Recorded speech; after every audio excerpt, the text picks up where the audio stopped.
लेकिन आज की आरती में जो सुकून मिला, शांति मिली, ऐसा पहले कभी नहीं हुआ। हर साल की तरह इस साल भी हमारे घर के दरवाजे नवरात्रि के मौके पर माता रानी के भक्तों के लिए खुले होंगे। आप जब भी चाहें यहाँ आके माता रानी की भक्ति, पूजा और आरती का आनंद उठा सकते हैं। फर्क सिर्फ इतना होगा कि इस साल आरती हमारी बहू वैष्णवी करेगी। और हाँ, आरती से पहले वैष्णवी हमें माता रानी की कथा भी सुनाएगी।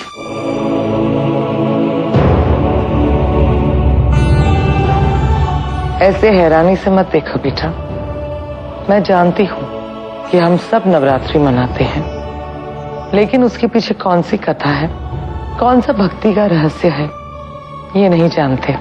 इसलिए तुम्हें हम सबको माता रानी की इस भक्ति का ज्ञान तो देना ही होगा। बोलो बेटा, हमें माता रानी की कथा सुनाओगी ना?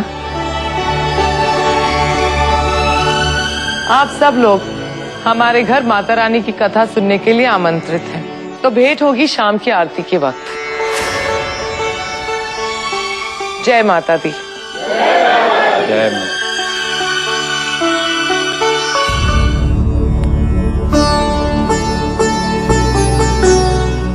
मधुरा बेटा,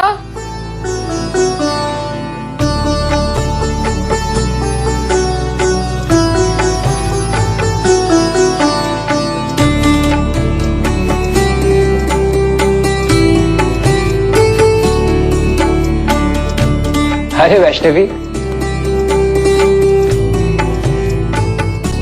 आओ तुम भी फलहार कर लो।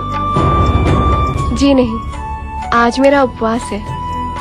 मैं आज पूरे दिन सिर्फ जल ग्रहण करूंगी और शाम की पूजा के बाद मैं अपना उपवास छोड़ूंगी।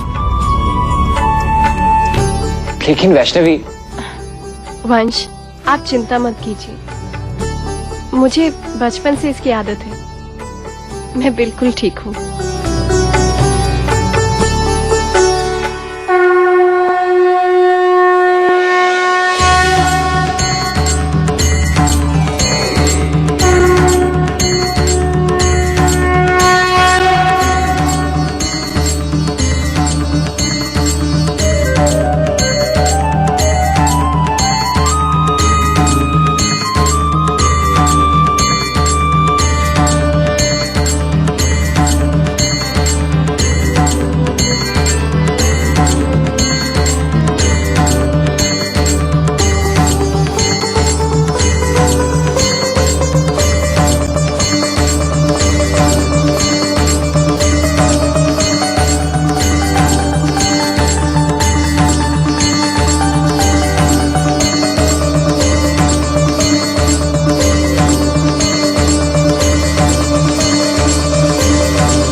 प्रत्येक वर्ष चैत्र और अश्विनी माह में नवरात्र के दिन आते हैं, जब सारे संसार में माता दुर्गा के भक्त व्रत रखते हैं, माता के 9 रूपों की कथा सुनते हैं।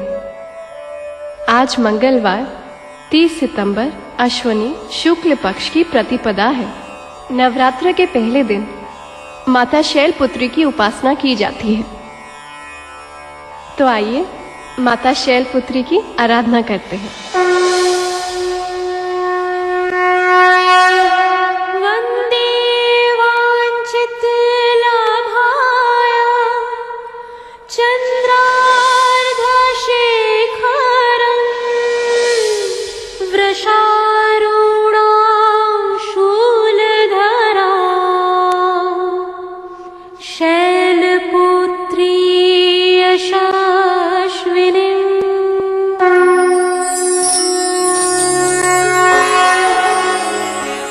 तो आइए आज मैं आप सबको माता शैलपुत्री की कथा सुनाती हूँ।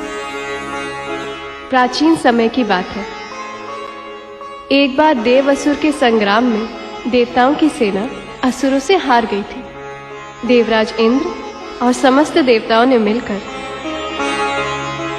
भगवती जगदम्बा माता शेरावाली को सहायता के लिए पुकारा। उनकी दुख भरी पुकार सुनकर माता प्रकट हुई और उन्होंने देवताओं को वचन दिया कि वो शैलराज हिमाचल के घर में शैलपुत्री के रूप में अवतार लेंगी। शैलपुत्री गौरी जब बालिका थी तब गिरिराज हिमाचल ने उनका भविष्य जानने के लिए देवऋषि नारद को अपने भवन में बुलाया। नारायण नारायण। महाराज हिमाचल, जो कन्या इस विश्व का मंगल करने आई है, उस कन्या का भाग्य बाँचने का सौभाग्य मुझे प्राप्त हुआ है। इस कन्या के कारण लोग आपके भाग्य से ईर्ष्या करेंगे। 8 प्रकार की सिद्धियां और नव निधियों की दाता है ये कन्या। हमारी गौरी ने राजकुल में जन्म लिया है। वर्तमान तो इसका शुभ है, परंतु हमें इसके भविष्य की चिंता है। देव ऋषि जी, आप हमें इसके भविष्य के बारे में बताने की कृपा करें। अवश्य महारानी। हा हा हा हा, नारायण नारायण। ऐसे वर को पाना तो छोड़िए, सोचना भी असंभव है। कौन है, कैसे हैं? पुत्री गौरी के होने वाले वर हैं साक्षात कल्याण की मंगल मूर्ति महादेव, कैलाश जिनका निवास स्थान है, नंदी जिनके वाहन है, भूत प्रेत गण जिनकी सेवा में लगे रहते हैं, जिन्होंने लोक कल्याण के लिए अपना सब कुछ त्याग दिया, ऐसे महादेव। महारानी, जिस कन्या का भाग्य बाँचकर मेरे भाग्य जाग उठे, वो कहाँ है? उन्हीं शिव के मंदिर में। उसका अधिक समय वहीं कटता है। पुजारी जिसे शिव की स्तुति सुनती है और प्रसन्न होती है। कर्पूरगौरं करुणावतारं संसारसारं भुजगेन्द्रहारं सदा वसन्तं हृदयालवन्दे भवं भवानी सहितं नमामि। प्रातःकाल राजकुमारी आई थीं। उन्होंने मुझे कहा कि वे शिव को पाने के लिए हिमालय में तप करने जा रही हैं।